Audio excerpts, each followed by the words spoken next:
கல்வி சார்ந்த தகவல்களுக்கு அசோக் டீச்சிங் டெக் யூடியூப் சேனலை சப்ஸ்கிரைப் செய்து நோட்டிஃபிகேஷனான பெல் ஐக்கானையும் கிளிக் செய்யவும். நன்றி. எவ்வாறு வருகை பதிவு மேற்கொள்வது அப்படின்னு பார்க்கலாம். பிளே ஸ்டோர்ல TNSED அட்டெண்டன்ஸ் அப்படின்னு டைப் பண்ணி டிஸ்பிளேல இருக்கிற ஆப்பை உங்க மொபைல் போன்ல இன்ஸ்டால் பண்ணி வச்சுக்கோங்க. இந்த புதிய செயலியில லாகின் பண்றதுக்கு முன்னாடி பழைய TNSED ஸ்கூல் ஆப்பை லாக் அவுட் மட்டும் பண்ணி வச்சிருங்க. இப்போ TNSED அட்டெண்டன்ஸ் புதிய ஆப்பை ஓபன் பண்ணுங்க. உங்கள் பள்ளிக்கான யூசர் நேம் மற்றும் பாஸ்வேர்ட் பதிவு செய்யுங்க. ஆப் உடைய ஹோம் பேஜ்ல today status, staff attendance, student attendance மற்றும் ஓவரால் மார்க்கிங் ஸ்டேட்டஸ் போன்ற தகவல்கள் கொடுக்கப்பட்டிருக்கும். இங்க டாப் ரைட் கார்னர்ல ஒரு சிங்க் ஐகான் கொடுக்கப்பட்டிருக்கும். நீங்க புதியதாக லாகின் செய்யும் ஒவ்வொரு முறையும் இந்த சிங்க் பட்டனை கிளிக் பண்ணுங்க. சிறிது நொடிகள்ல உங்கள் பள்ளியினுடைய விவரங்கள் இந்த ஆப்ல அப்டேட் செய்யப்படும். டுடே ஸ்டேட்டஸ் டிஃபால்ட்டாக ஃபுல்லி ஒர்க்கிங் என்று கொடுக்கப்பட்டிருக்கும். இதை தாங்கள் தினசரி ஃபுல்லி ஒர்க்கிங் என்று சேவ் செய்ய வேண்டிய அவசியம் இல்லை.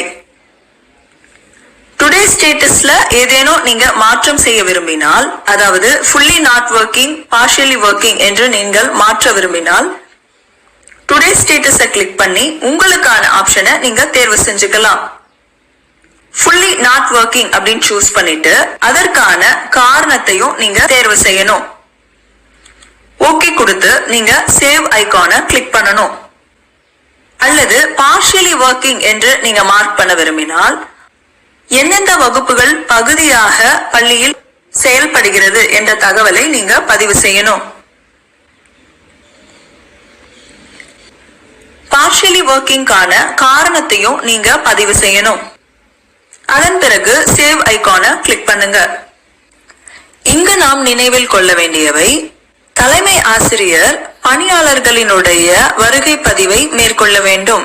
மாணவர்களுக்கான வருகை பதிவு அந்தந்த வகுப்பாசிரியர் லாகினில் மட்டுமே பதிவு செய்ய வேண்டும்.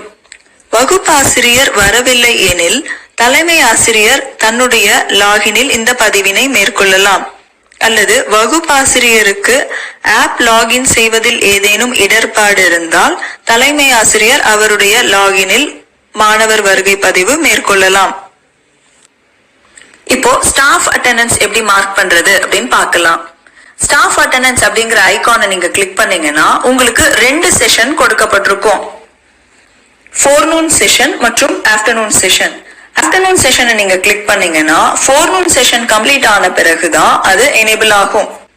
முதலில் நாம் ஃபோர்நூன் செஷனை கிளிக் செய்யலாம். உங்கள் பள்ளிக்கான ஆசிரியர்களின் பட்டியல் கொடுக்கப்பட்டிருக்கும்.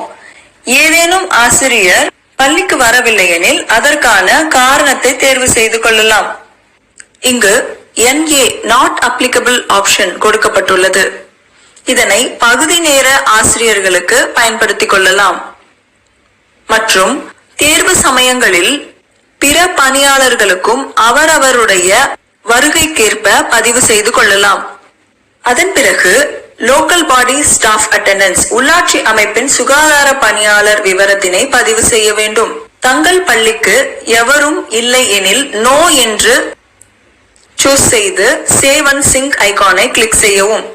தங்கள் பள்ளிக்கு ஏதேனும் உள்ளாட்சி அமைப்பு சுகாதார பணியாளர்கள் இருப்பின் அவர்களுக்கு எஸ் என்று தேர்வு செய்து அவர்களுடைய எண்ணிக்கை மற்றும் பணிபுரிந்த நேரத்தின் விவரத்தினை குறிப்பிட வேண்டும்.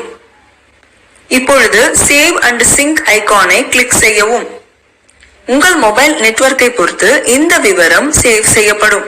இன்டர்நெட் அன்கவர்ட் ஏரியாவில் இருக்கும் பொழுது நீங்கள் அட்டெண்டன்ஸ் பதிவினை மேற்கொண்டிருந்தால் இன்டர்நெட் கவர்ட் ஏரியாவுக்கு நீங்கள் செல்லும் பொழுது இது ஆட்டோமேட்டிக்காக சிங்க் செய்யப்படும். நீங்கள் ஸ்டாஃப் அட்டெண்டன்ஸை பதிவு செய்த பிறகு அதற்கான விவரங்கள் உங்கள் மொபைல் ஆப்பின் டேஷ்போர்டில் அப்டேட் செய்யப்படும். இது சர்வரில் அப்டேட் ஆவதற்குள் நீங்கள் ஆப்பின் கேட்சியை கிளியர் செய்தாலோ அல்லது ஆப்பை லாக் அவுட் செய்தாலோ சர்வருக்கு அப்டேட் ஆகாது. உங்கள் மொபைலில் இந்த புதிய செயலியை நீங்கள் லாக் அவுட் செய்யாத பட்சத்தில் சிங்க் ஆப்ஷனை பயன்படுத்த வேண்டிய அவசியம் இல்லை.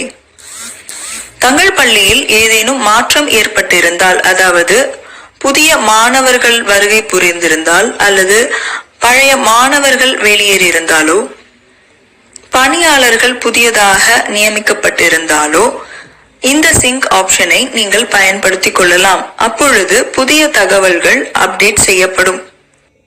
டீச்சருடைய இண்டிவிஜுவல் லாகின்ல இருந்து மாணவர்களுக்கான வருகை பதிவு எவ்வாறு மேற்கொள்வது அப்படின்னு பார்க்கலாம். டீச்சரோட யூசர் நேம் பாஸ்வேர்ட் போட்டு ஆரோவை கிளிக் பண்ணி லாகின் பண்ணிக்கோங்க. டேஷ்போர்ட்ல ஸ்டூடெண்ட் அட்டெண்டன்ஸை கிளிக் பண்ணீங்கன்னா ப்ளீஸ் சிங்க் டேட்டா அப்படின்னு குறிப்பிடும்.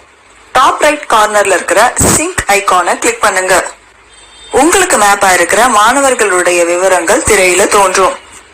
இப்போ ஸ்டூடெண்ட் அட்டெண்டன்ஸை கிளிக் பண்ணீங்கன்னா நீங்க எந்த வகுப்புக்கு கிளாஸ் டீச்சரா இருக்கீங்களோ அந்த வகுப்பு திரையில தோன்றும். இங்க ஏ செக்ஷன் சிவப்பு நிறத்திலையும் பி செக்ஷன் பச்சை நிறத்திலையும் குறிப்பிடப்பட்டிருக்கு. ஏற்கனவே அட்டெண்டன்ஸ் பதிவு செய்த பிரிவிற்கு பச்சை நிறம் தோன்றும். ஏ செக்ஷனுக்கு அட்டெண்டன்ஸ் எப்படி மார்க் பண்றது அப்படின்னு பார்க்கலாம். ஏ செக்ஷனை கிளிக் பண்ணீங்கன்னா இந்த வகுப்புல இருக்கிற மாணவர்களுடைய விவரங்கள் திரையில தோன்றும். டிஃபால்ட்டா அனைத்து மாணவர்களுக்கும் பி என்று குறிப்பிடப்பட்டிருக்கும். ஏதேனும் மாணவர் ஆப்சென்ட் ஆயிருந்தாங்கன்னா இந்த பி ஐகானை கிளிக் பண்ணீங்கன்னா ஆப்சென்ட் என்று தோன்றும். H என்பது சில்ட்ரன் வித் ஸ்பெஷல் நீட் மாணவர்களை குறிக்கிறது. அவர்கள் ஹோம் பேஸ்ட் ஸ்டூடெண்டா இருந்தாங்கன்னா H என்பதையும், ஐஇடி சென்டர்ல இருந்தாங்கன்னா I என்பதையும், பள்ளியில இருந்தாங்கன்னா P என்பதையும், ஆப்சென்ட் ஆயிருந்தாங்கன்னா A என்பதையும் குறிப்பிட வேண்டும். இப்பொழுது நாம இந்த வகுப்புக்கு அட்டெண்டன்ஸை சிங்க் செய்யலாம். கீழே உள்ள சேவ் அண்ட் சிங்க் பட்டனை கிளிக் செய்யவும். இந்த வகுப்புக்கான அட்டெண்டன்ஸ் பதிவு செய்யப்பட்டுவிட்டது. இப்பொழுது இந்த வகுப்பு பச்சை நிறத்துல மாறிவிட்டது. ஏ செக்ஷனும் பச்சை நிறத்துல மாறிவிட்டது. அனைவருக்கும் நன்றி. இந்த தகவல் உங்களுக்கு பயனுள்ளதாக இருந்தால் அசோக் டீச்சிங் டெக் யூடியூப் சேனலை சப்ஸ்கிரைப் செய்யவும் மற்றும் உங்கள் நண்பர்களுக்கும் இதை ஷேர் செய்யவும். நன்றி.